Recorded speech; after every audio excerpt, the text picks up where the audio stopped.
So I already actually did this video once before, except that video I was comparing the platinum blonde swatches for each dye. Somebody requested that I do this again but with the darker swatches, so here we are.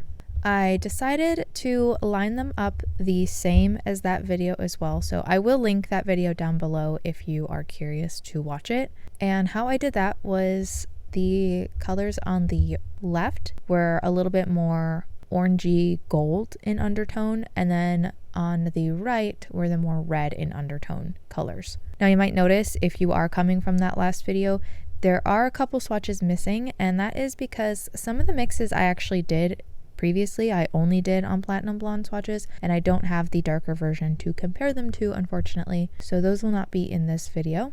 So starting with the very top, that number 4 swatch, that is actually an Arctic Fox mix, and it is their Ginger Spice mix, which is Purple AF, Sunset Orange, and Cosmic Sunshine. Depending on the ratio, you can get a more red look, or a more orangey look, or a more gold look, and that's what I have here. So there's 3 separate ratios on the top there, and the reason I laid it on the top is because the ratio that's towards the right actually ended up very red, and the ratio towards the left ended up very golden, so I thought it would be nice to kind of see it compared to everything on the top. So the first in line is another Arctic Fox mix, and that is Space Cowgirl mixed with Sunset Orange. That mix, as you might be able to tell, ends up being a little bit lighter and does definitely lean kind of in that golden range, so there is a nice wash of color over the 6, but I would say that one's probably a little bit better for lighter hair. And in my blonde video, I actually ended up showing a different ratio that I had previously done, but again, I only did that on the platinum blonde swatch.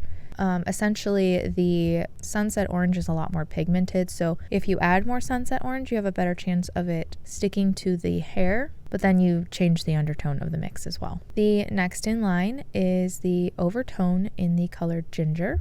That one is very, very saturated.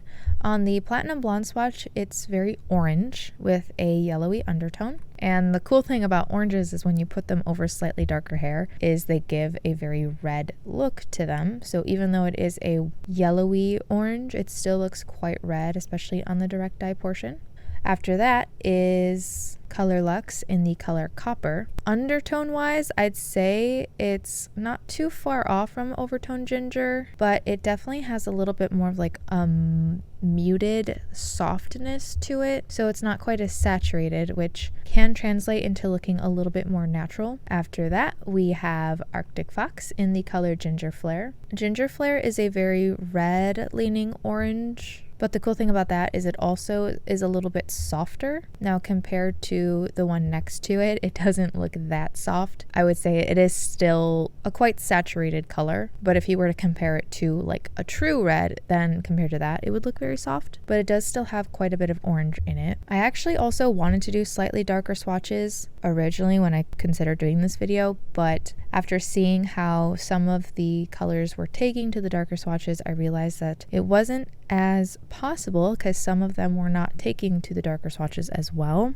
So I ended up going with more medium toned swatches. You can see most of them are in the number 7 range, which for my lineup is usually kind of like the medium brown-ish area. Sometimes it can be a little bit darker depending on the batch. The color next is Good Die Young in the color Toxicity. I would say there's a similar thing happening with that. So we just talked about how the Overtone looks a little bit more saturated next to the Colorlux Copper. Good Die Young Toxicity is sort of the same thing, where undertone isn't too far off from the Ginger Flare, but it has a little bit more softness to it, which again can translate into looking a little bit more natural. Next to that is Manic Panic in the color Tiger's Eye. Now that one is going to lean a lot more brown, aka more natural. It is a part of their natural line from Manic Panic, but the lighter those browns get, the more red they lean, so that is why I ended up picking Tiger's Eye, because it almost looks like a true natural red. Because it is so light, I think it might take a little bit better to lighter hair.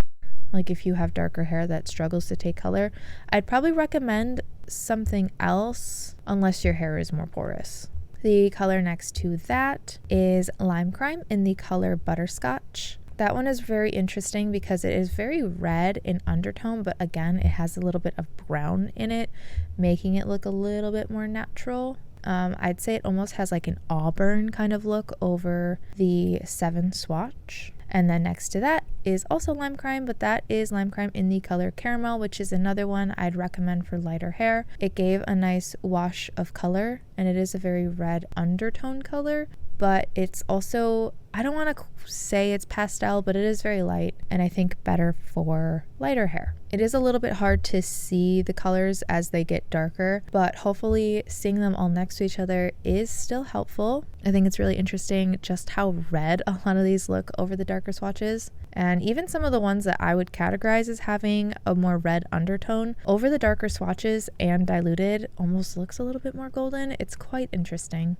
But I hope this video helped. Again, I'll have the lighter swatched version of this video linked below. If you have any requests, I do have a link below to a Google form you can fill out. Feel free to give me any ideas. But if you are looking for a particular dye, I only do brands that do not test on animals. Thank you so very, very much to my patrons, and thank you so much for watching, and I hope to see you in my next video.